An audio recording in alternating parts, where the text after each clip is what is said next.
సుందరాకాండ తాత్పర్యం 49వ సర్గ. తనను బంధించేసి సభకు రప్పించుకున్న రావణుని చర్యకు మహాపరాక్రమవంతుడైన హనుమంతుడు విస్మితుడై అంటే ఆశ్చర్యచకితుడై పిదప రోషంతో కళ్ళు ఎర్రబారగా అతన్ని తేరిపార చూశాడు. మేలిమి బంగారంతో నిర్మితమై అమూల్య ముత్యాలచే పొదగబడిన కిరీటం ధరించి ఉన్నవాడు రావణుడు. ఆ కిరీట కాంతులతో సహజమైన అతడి తేజస్సు ద్విగుణీకృతమవుతోంది.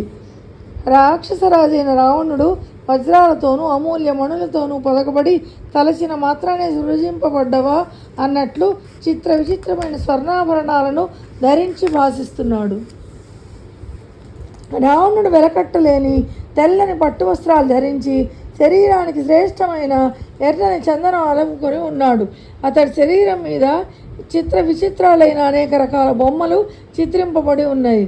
అంటే టాటూలు అప్పటి నుండే ఉన్నాయన్నమాట.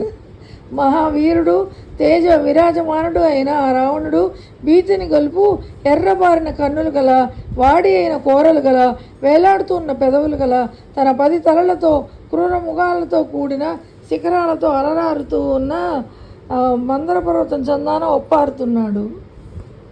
నల్లని కాటుక కొండలా ఉన్న రావణుని వక్షస్థలం మీద చంద్రుని చందాన ముత్యాల హారాలు ప్రకాశిస్తున్నాయి. అప్పుడు అతడు ఎగిరిపోతున్న కొంగల బారు నేపథ్యంలో విస్తృత మేఘంలా కనిపించాడు. అతడి బలిష్టమైన గుంటటి బాహువులు భుజకీర్తులతో దండ కడియాలతో ఒప్పారుతూ మేలిమి చందన పూతలతో శోభిల్లుతూ 5 పడగల సర్పాలను పోలినట్లు కానవస్తుంది. స్ఫటిక నిర్మితమైన చిత్రవర్ణాలు వెలువడుతున్న రత్నాలు పొదిగిన రత్న కంబళం పరిచి ఉన్న సింహాసనం మీద ఆ రావణుడు అపురూపమైన రాజసంతో ఆసీనుడై ఉన్నాడు. చక్కగా అలంకరించుకున్న సుందరీమణులు సింహాసనం మీద రాజసంతో ఆసీనుడై ఉన్న రావణునికి 2 వైపులా నిలబడి వింజామర్లు వీస్తూ అతన్ని సేవిస్తున్నారు. మంత్రాంగంలో సిద్ధహస్తులు, బలదర్పితులు అయిన దుర్ధరుడు, ప్రహస్తుడు, మహాపార్శ్వుడు, నికుంభుడు అనే 4 రాక్షస మంత్రులు రావణుని చుట్టూ సమీపంలో కూర్చుని ఉన్నారు. 4 సచివులచే పరివృతుడైన రావణుడు అప్పుడు 4 సముద్రాలచే ఆవృతమై ఉన్న భూమండలం చందాన ప్రభాసిస్తున్నాడు.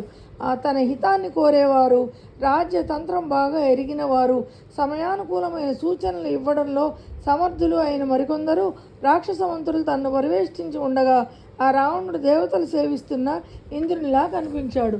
సమున్నత సింహాసనం మీద ఆసీనుడై వేరు పర్వత శిఖరం మీద నిలిచిన సజల మేఘం వలె రాజ టీవీతో తేజస్సుతో తేజరిల్లుతున్న రాక్షసేంద్రుడైన ఆ రావణుని హనుమంతుడు చూశాడు.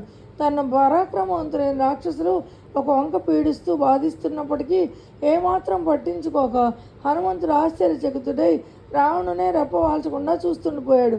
అలా తదేకంగా కాసేపు చూసిన తర్వాత రావణుని తేజో ప్రకాశానికి మైమర్చిన వాడైన హనుమంతుడు తనలో తానిలా అనుకున్నాడు. ఆహా, ఏమా రూపం, ఏమా శౌర్యం, ఏమా బలం, ఏమిటా తేజస్సు! నిజానికి ఈ రాక్షసరాజైన రావణుడు సకల ప్రశస్త లక్షణాలతో విరాజిల్లుతున్నాడే. ఇతడిలో అధర్మవర్తనం అనే అవలక్షణం ఇంత బలీయంగా లేకపోయి ఉంటే ఈ రావణుడు దేవేంద్ర సహితమైన స్వర్గలోకాన్ని సైతం పరిపాలిస్తూ ఉండేవాడు. లోకానింజములైన క్రూరములైన హింసాత్మకాలైన అధర్మాన్ని అద్దం పట్టే కార్యాలు చేస్తుండడం వలన దేవదానవ లోకాలన్నీ ఈ రావణునికి భయపడుతున్నాయి. ఇతడికి కనుక ఆగ్రహం వస్తే లోకాన్ని జలప్రళయంలో ముంచెత్తగలడు అనుకుంటూ హనుమంతుడు రాక్షసేంద్రుడైన ఆ రావణుని ప్రభావాన్ని విభిన్న కోణాలలో చింతన చేశాడు. శ్రీమద్ వాల్మీకి రామాయణమున సుందరకాండలోని 49వ సర్గ తాత్పర్యం సమాప్తం.